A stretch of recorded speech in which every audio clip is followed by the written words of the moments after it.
Caríssimos irmãos e irmãs da liturgia aqui presente e, de modo especial, todos vocês que estão em união conosco virtualmente através dos meios digitais, acompanhando essa celebração da paixão e morte de nosso Senhor Jesus Cristo nesta Sexta-feira Santa de 2021. Nesta celebração da Páscoa de 2021. Como eu dizia ontem, no primeiro dia, no primeiro momento do Tríduo Pascal, nós não estamos nos preparando nestes dias para celebrar a Páscoa. Já nos preparamos durante a Quaresma. Nós já estamos celebrando a Páscoa, né?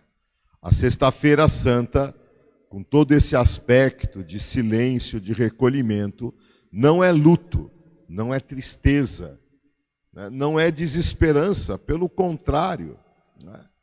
É o dia de celebrar o amor, mas que foi mais forte do que a morte. O amor, a entrega de nosso Senhor Jesus Cristo. E de modo especial nessa celebração hoje, vamos recordar de modo simples, mas ao mesmo tempo forte, aquilo que significa essa morte e essa entrega de Jesus, entre tantas coisas. A nossa redenção. Já o profeta Isaías, que nós ouvimos na primeira leitura, nos falava do servo sofredor, daquele que tem uma missão redentora, isto é, redimir, porque carrega sobre si os pecados da humanidade. Todos o desprezam, né, diz aquele cântico do servo. Ninguém dava nada por ele. Era tão horrível diante do qual todos viravam o rosto. Mas ele carregava sobre si as nossas enfermidades. Oferecia sua vida pelos pecadores. Ele foi o preço do nosso resgate. O autor da carta aos Hebreus, que nós ouvimos na segunda leitura, diz exatamente que por causa dessa sua morte ignominiosa, mas redentora, por causa da sua obediência, liberto da morte, vencida a morte, Jesus entrou no mais alto dos céus. E o autor nos convidava a aproximarmos-nos do trono da graça. Então, meus irmãos, a primeira coisa que nessa Sexta-feira Santa, nessa celebração do mistério pascal que nós somos chamados a viver, é olhar hoje para a cruz de Jesus Cristo, olhar para essa cruz como um trono da graça, onde os nossos pecados estão perdoados.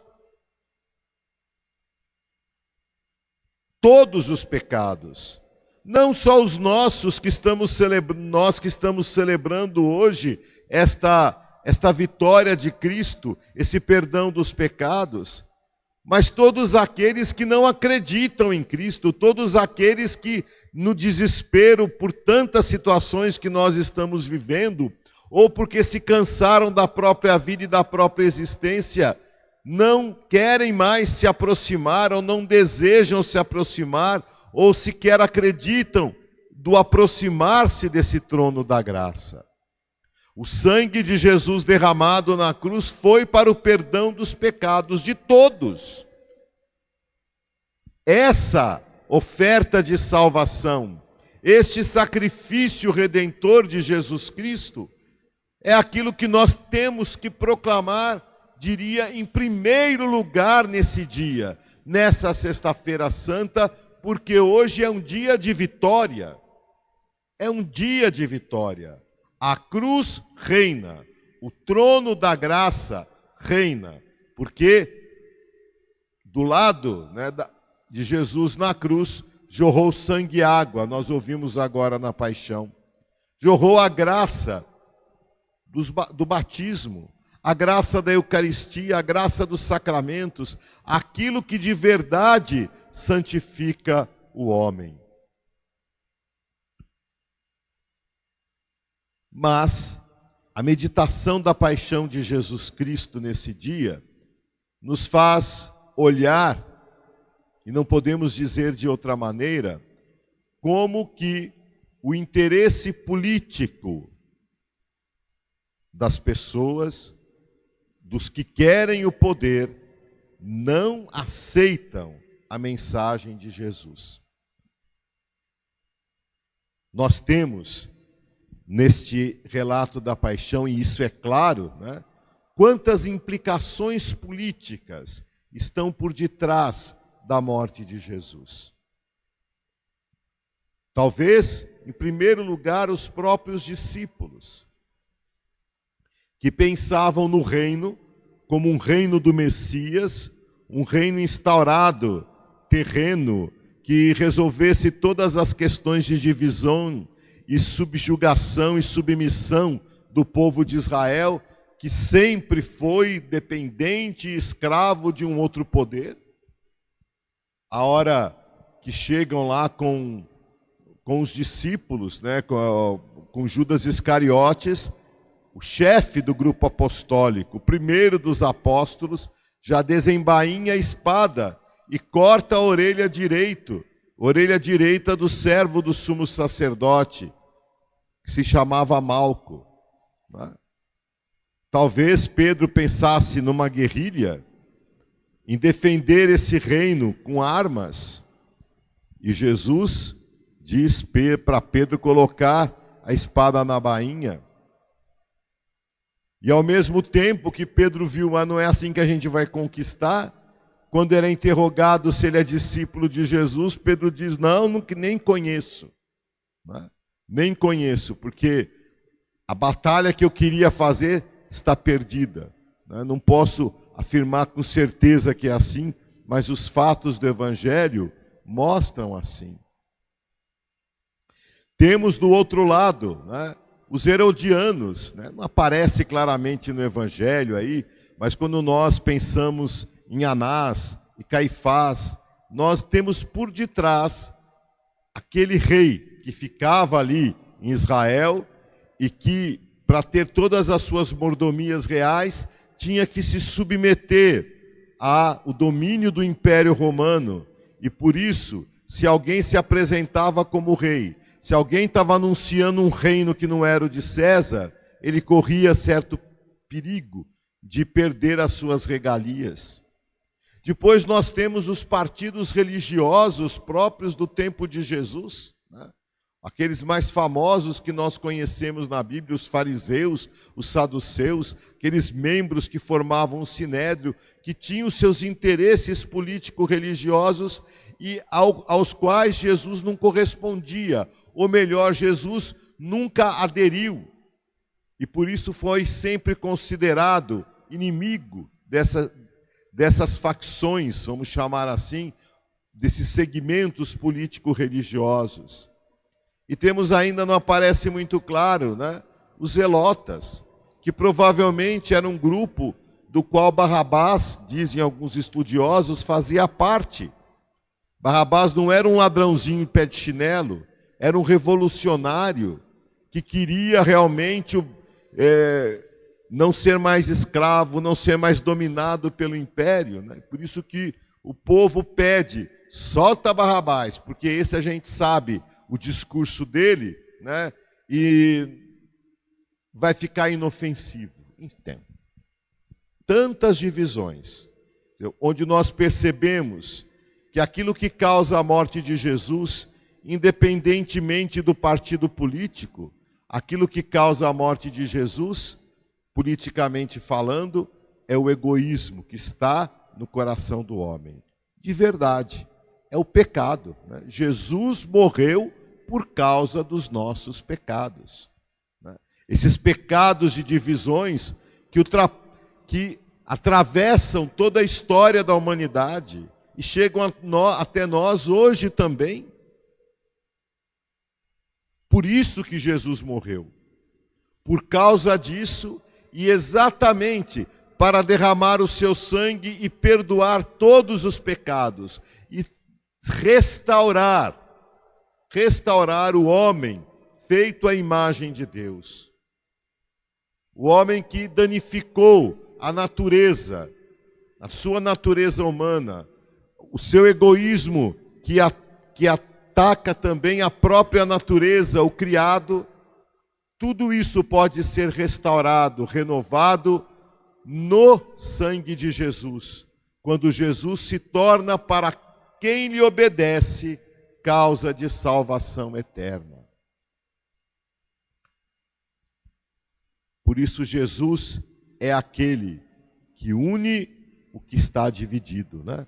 Nós refletimos muito durante a Quaresma nessa campanha da fraternidade, né? Daquilo que era dividido, ele fez uma unidade.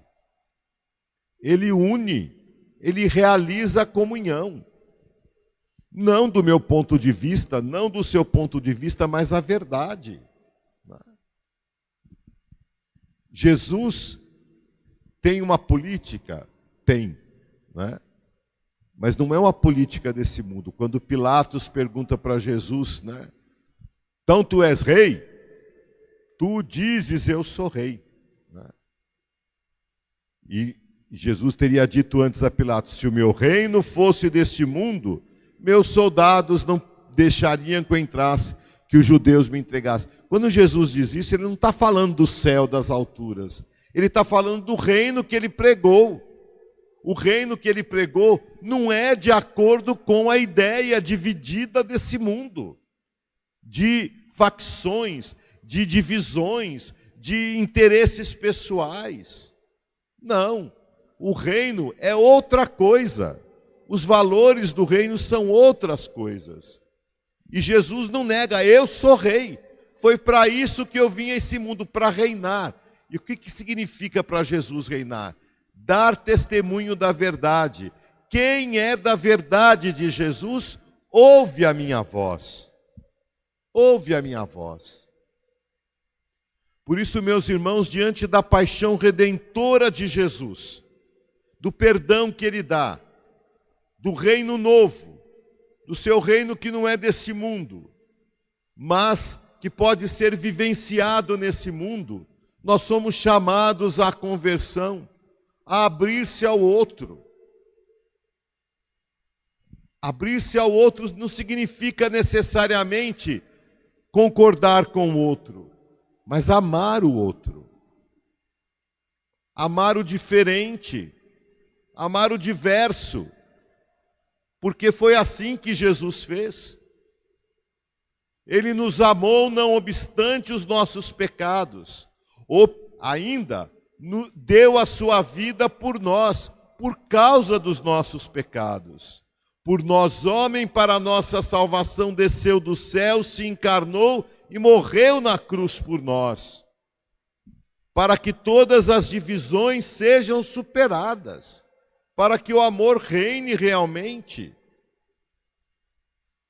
O Papa Francisco, em outubro do ano passado, escreveu a encíclica, publicou a encíclica dele, uma encíclica social chamada Fratelli Tutti.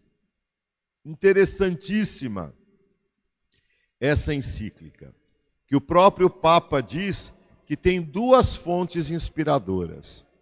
A primeira é São Francisco de Assis. Por quê? Porque São Francisco falava com os passarinhos e não sei o quê? Não. Porque quando se tratou de defender a Terra Santa e todas as cruzadas que estavam tendo na igreja contra os sarracenos, os muçulmanos, etc., a Guerra Santa da parte deles, e os cristãos também diziam a Guerra Santa, São Francisco foi se encontrar com o sultão para dialogar, para conversar. Não para impor nada, não para impor que o sultão se tornasse cristão, mas para, num diálogo, tecer a paz. E também no encontro que o próprio Papa teve em Abu Dhabi com outro líder muçulmano, Papa Francisco. Né? Um acordo que eles assinaram da busca do bem comum e tudo mais.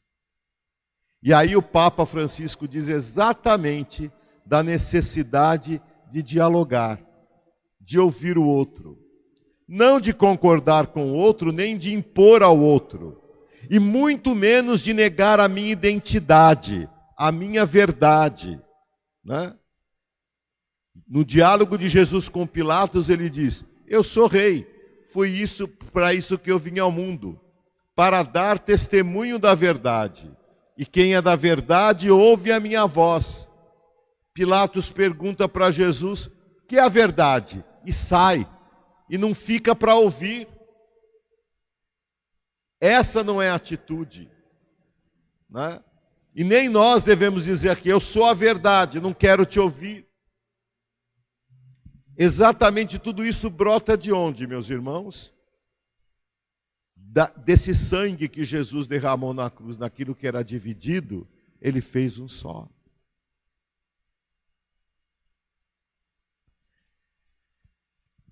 Contemplar, adorar a paixão de Jesus Cristo, adorar a cruz, que faz parte hoje desse rito litúrgico, significa abrir-se a esse amor novo, a esse amor que é vencedor.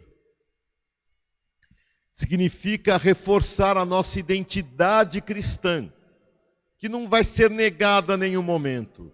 Todas as consequências da fé, todas as verdades que provêm dessa fé, nós não precisamos negar nada disso, para estender a mão ao outro, para construir os valores do reino de Cristo, que não é desse mundo. Hoje, agora, nosso próximo parte dessa celebração, concluindo essa celebração da palavra, nós temos as preces universais. Você preste bem atenção nessas preces, porque nós rezamos pelo Papa, pelos bispos, pelos padres, todos nós que fazemos presente Cristo Pastor na igreja, rezamos pela igreja, mas rezamos também por aqueles que estão fora da igreja, ou que não estão em plena comunhão para a igreja, ou que sequer acreditam em Deus, por todos aqueles que vivem a catástrofe, até a pandemia nesse mundo. Rezamos por quê que podemos rezar hoje? Porque o sangue de Cristo foi derramado por todos. Ele realiza essa unidade. Por isso, nós, igreja, que temos a identidade cristã, a identidade católica, né, somos chamados à conversão. Porque esse diálogo que o Papa Francisco nos convida na Fratelli Tutti, né, sobre a redenção de Jesus, sobre a força da redenção de Jesus, é uma coisa que nós temos que começar na igreja. Nós vemos muitas vezes, né, principalmente agora com esse fenômeno das redes sociais, tanta divisão, tanta acusação, tanta impossibilidade de ouvir o outro, tanto cala-boca para o outro, tantas acusações dentro da nossa própria igreja, onde parece que existe um Cristo para cada um Cristo que está dividido, Ele que realizou a unidade. Por isso, rezamos hoje também nessa oração universal pela unidade da igreja. Então, nesse momento, por causa dessa paixão que foi proclamada tão solenemente, né, nós ajoelhamos, nos adoramos a hora que adoramos, né, em silêncio, a hora que se proclamou que Cristo, reclinando a cabeça, entregou o Espírito. Ele, para quem? Ao Pai. Por quem? Por nós. Para realizar a comunhão. Que a Sexta-feira Santa seja realmente um dia de paz e comunhão.